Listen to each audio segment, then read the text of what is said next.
Bom dia, senador. Bom dia, Bernardo. Como vai você? Tudo bem? Tudo bem, minha amiga doutora Kátia Tavares. Eu devo registrar no nosso encontro que eu guardo da Kátia muito boa lembrança. Filha de um grande criminalista, Jorge Tavares, que foi meu colega no Conselho Federal da Ordem dos Advogados do Brasil, de modo que eu acho que abriria qualquer exceção para que nós estivéssemos juntos nesse dia. Muito obrigada. Nada. Para mim é uma honra muito grande estar aqui com o senhor, por vários motivos, pela admiração que eu tenho pelo senhor, pela amizade, pelo carinho. E eu agradeço muito essa oportunidade, muito mesmo, de fazermos esse registro histórico. Muito o bem. Brasil realmente precisa de homens como o senhor. Muito obrigado, tá? Muito obrigado. Bernardo, conte-nos um pouco da sua história, desde o nascimento até a chegada da universidade, além da sua atuação na vida acadêmica. Bom, eu nasci no Amazonas, em Manaus, há muitos anos, de modo que, quando eu cresci, a minha ideia era ser engenheiro. Eu pensava em ir para os Estados Unidos.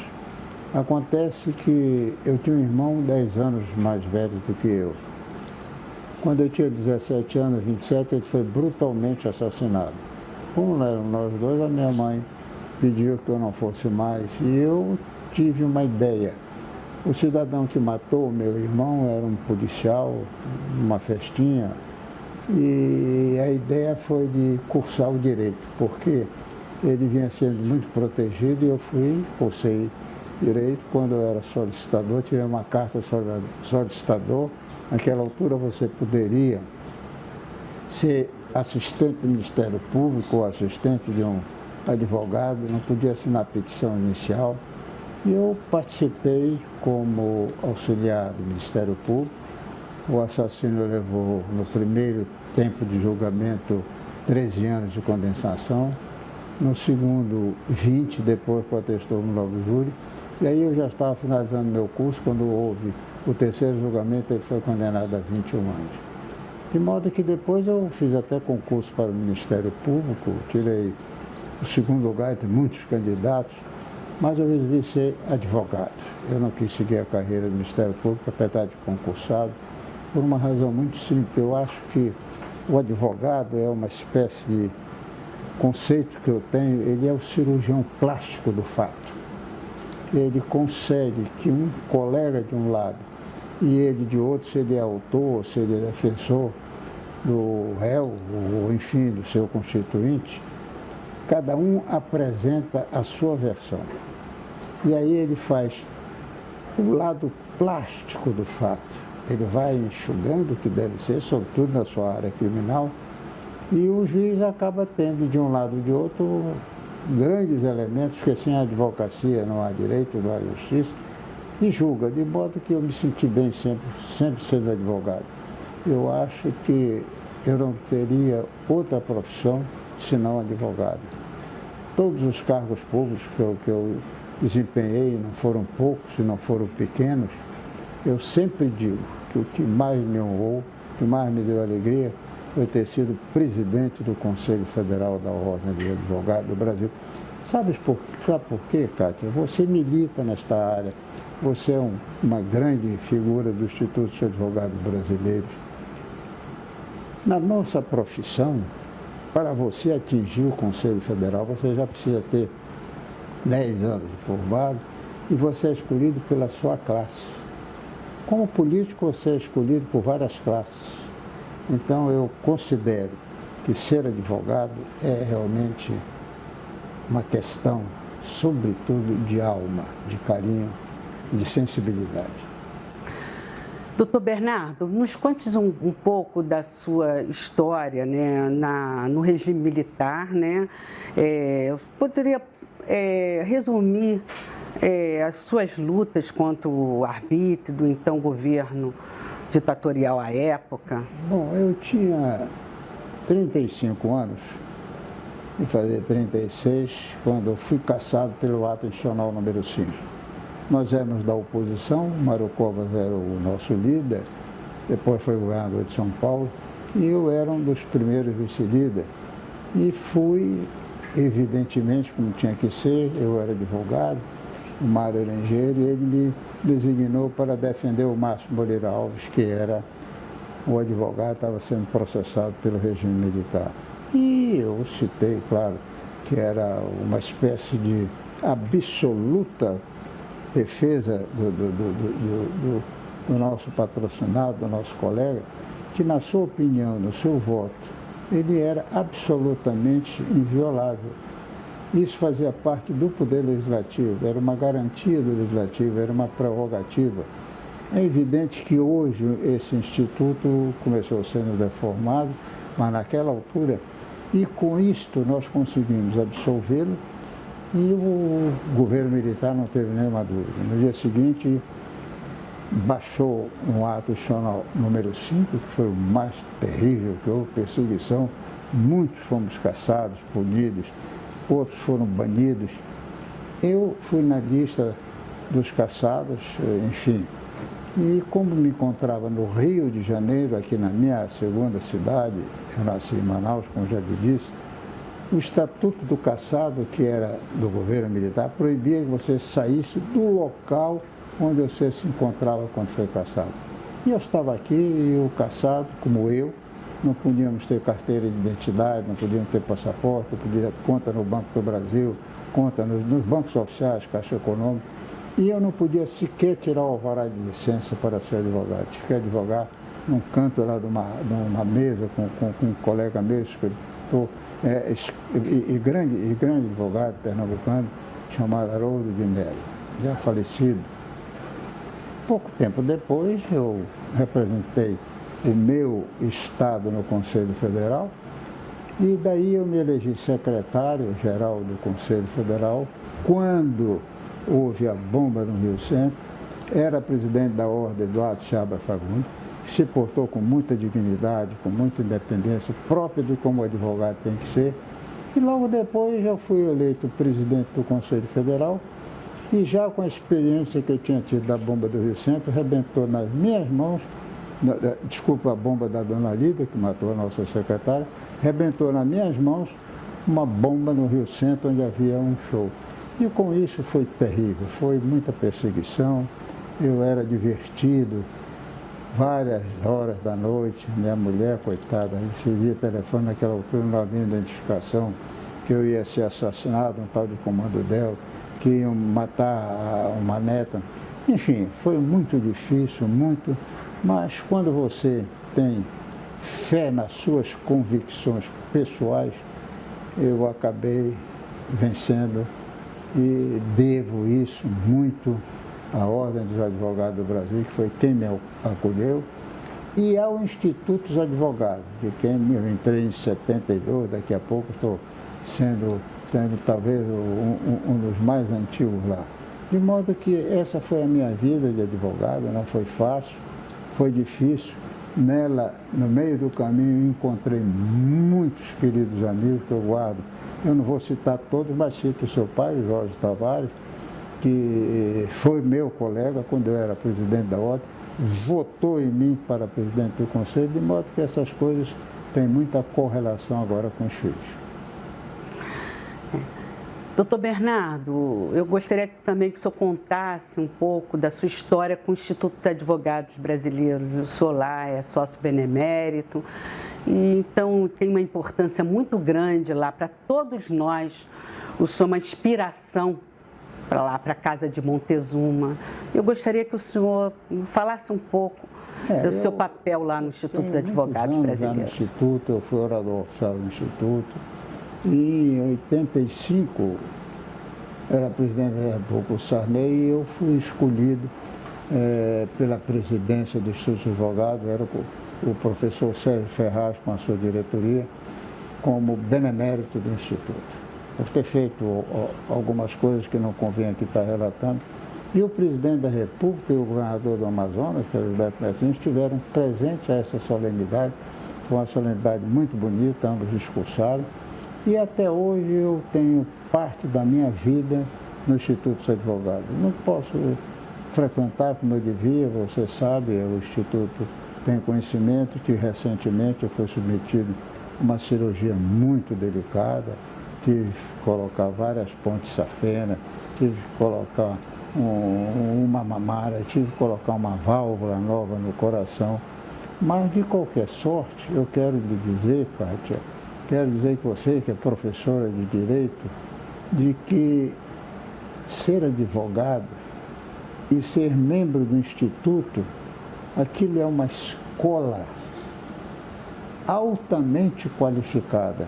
Foi do Instituto que saíram muitos projetos, muitas contribuições, não só na Constituinte de 46, como em projetos que se tornaram depois leis em vigor.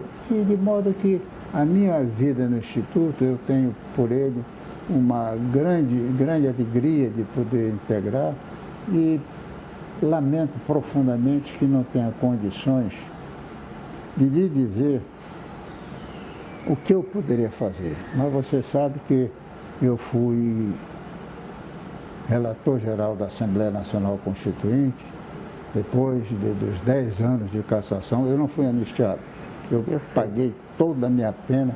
Quando a anistia chegou em novembro, eu já tinha cumprido a partir de fevereiro de 79. De modo que eu não tenho nenhuma indenização, não requeri, não tenho nada. Mais uma das honras que eu tenho na minha vida é de ter contribuído para o artigo 133 da Constituição Federal. Talvez se eu não fosse relator-geral não teria sido, que é o advogado membro de uma força, dizendo que ele faz parte, sem dúvida nenhuma, como uma espécie de contribuição efetiva da justiça. Tanto assim que ele é essencial, está lá o nosso artigo 133. Por isso eu quero lhe dizer que a vida tem muitas coisas. Essa é uma das alegrias que eu tenho na Constituição. E se você tivesse me perguntar, quais são as suas duas decepções como relator geral da Constituinte, que deu a Constituição de 88, eu dizia, eu tenho duas grandes decepções. Uma é o Instituto da Desapropriação, que ficou pior, porque derrubaram o que nós tínhamos escrito, pior do que o Estatuto da Terra do Governo Militar.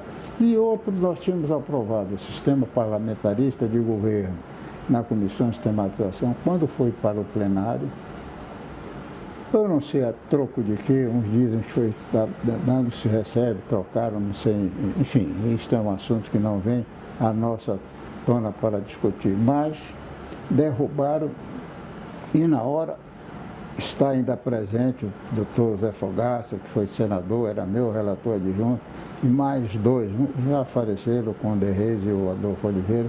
Quando eu chamei o Humberto Lucena, que tinha sido o autor da emenda parlamentarista, disse para ele, vai correndo e tira a medida provisória do texto constitucional, porque este instituto só convive com o sistema parlamentarista de governo. Se vocês deixarem isso na Constituição, o presidente da República vai ter mais poder do que qualquer ditador da história do Brasil e mais.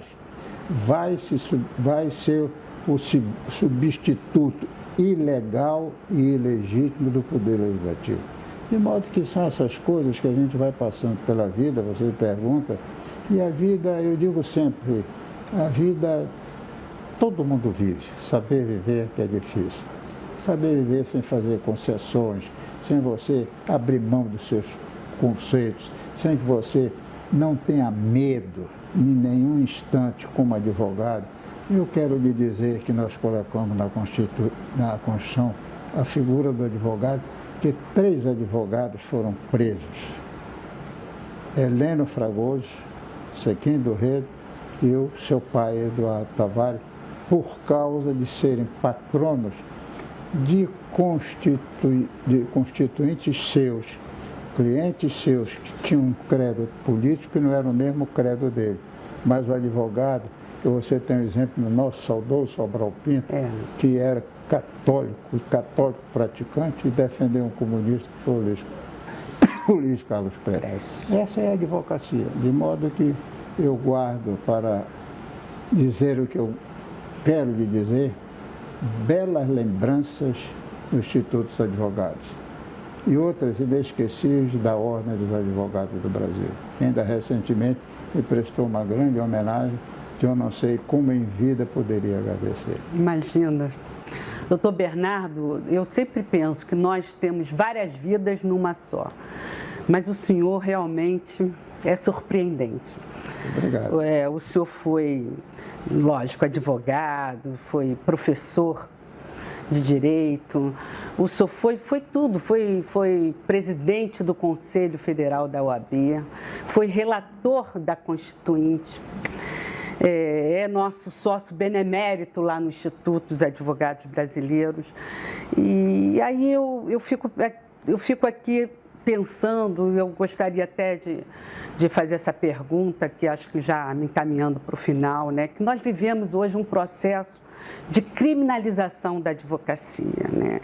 Em que somos forçados a lutar pelo óbvio, que é o respeito da Constituição, do devido processo legal, da paridade de armas com o Ministério Público, né, para que seja garantida a efetividade da nossa Carta Cidadã. Doutor Bernardo, como o Poder Legislativo poderia contribuir para o resgate do reconhecimento profissional da nossa profissão? O senhor vê alguma solução para isso? O que acontece, eu vou lhe dizer o que acontece. Salvo honrosas exceções, eu vou fazer as exceções devidas. O político brasileiro hoje é um cidadão muito mais voltado para as suas ambições pessoais do que para os interesses da coletividade. Ou seja, estão querendo acabar com o Ministério Público.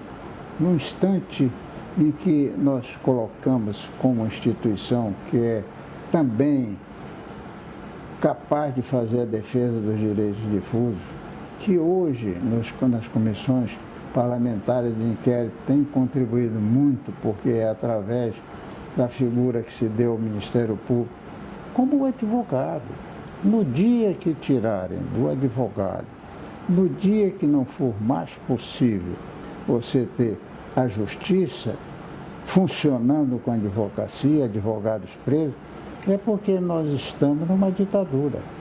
O que precisaria era o Poder Legislativo entender que é ao advogado que incumbe a defesa do cidadão.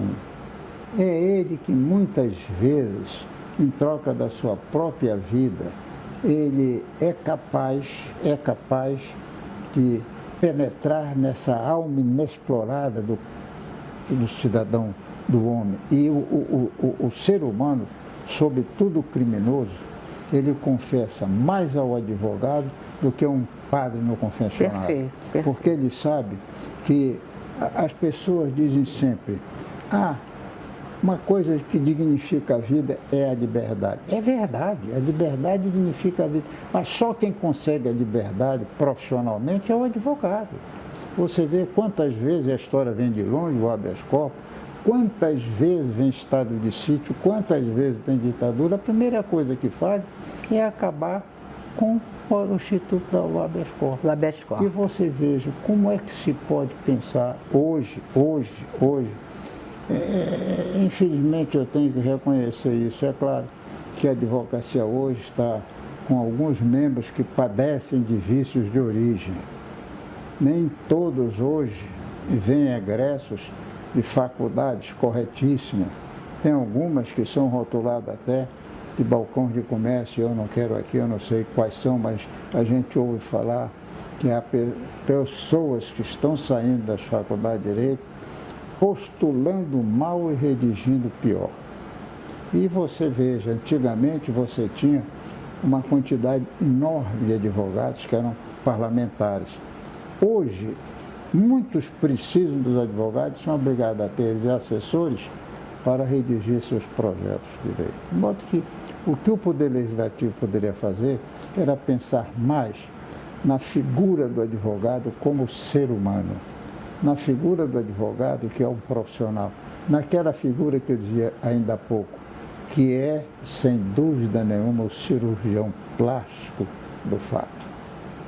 É isto aí, é o que eu teria para lhe dizer, fora que eu estou há 20 anos do Poder Legislativo, não posso mais lhe dizer como seria hoje. Eu fui companheiro de Senado de algumas figuras notáveis, Afonso Arinos, Nelson Carneiro, Arthur da Távora, José Fogaça.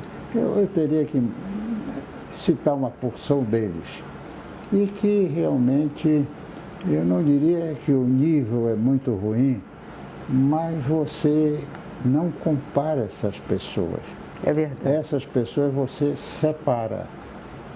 De modo que eu quero lhe dizer, mais uma vez, que essa entrevista, Kátia, dada a você, que é advogada, professora, que honra a tradição familiar do seu pai, eu me sinto muito à vontade, muito alegre em poder contribuir, porque eu sei que o seu trabalho é uma contribuição para outros colegas advogados, em dizer o seguinte: olha, não tenham medo, não façam concessões.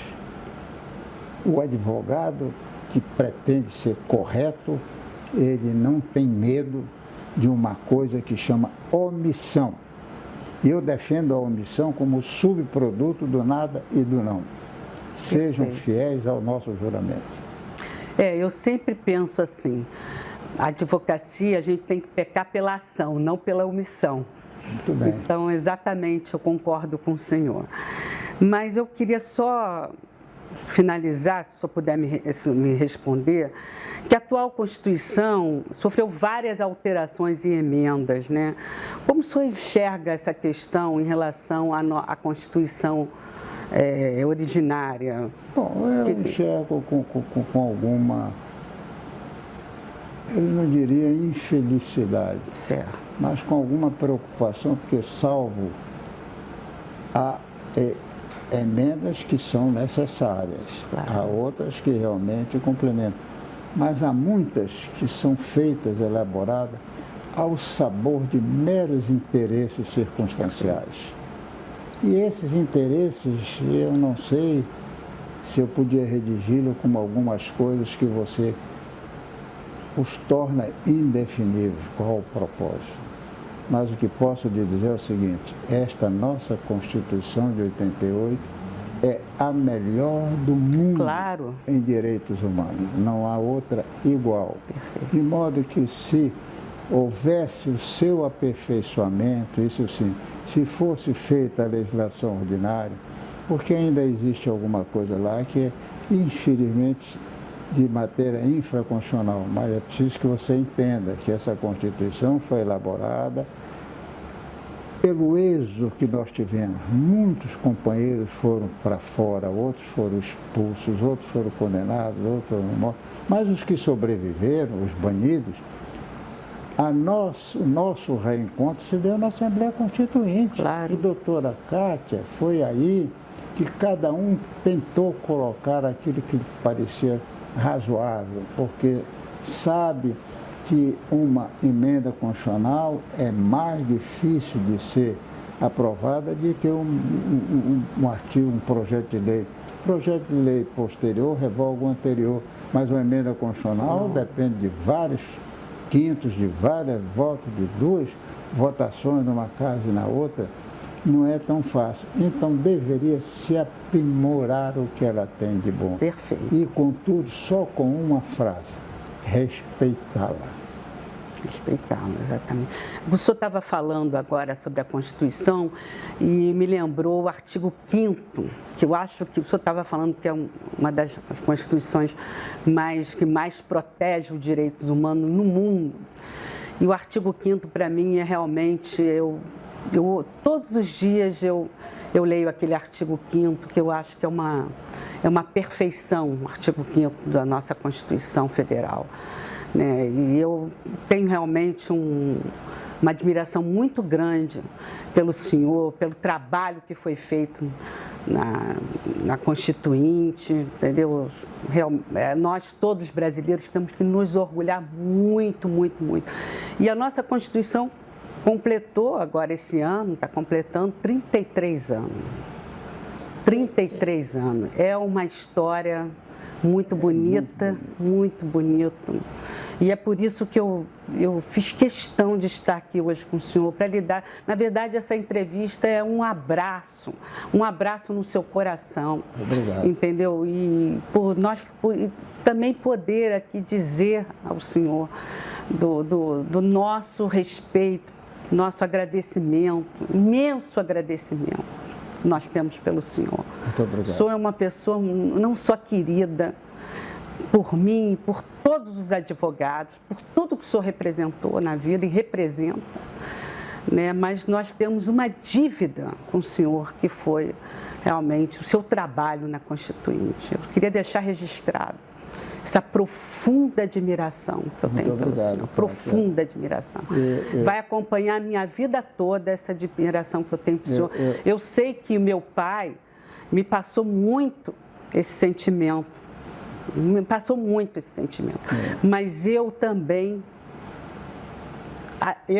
caminhei, eu também evoluí com esse sentimento próprio, entendeu? Eu como cidadã, me sinto muito orgulhosa de hoje estar na presença dos maiores personalidades da história brasileira. Tá? Eu gostaria de que o senhor finalizasse essa entrevista. Eu vou encerrar fazendo uma confissão que poucos sabem. É claro que essa Constituição existe não só por mim, presença do Ulisses, presença de tantos constituintes que trabalharam, dos meus 3 relatores auxiliares, adjuntos, eu só tive 3 relatores adjuntos, eram sub-relatores. José Fogaça, que era senador, está vivo.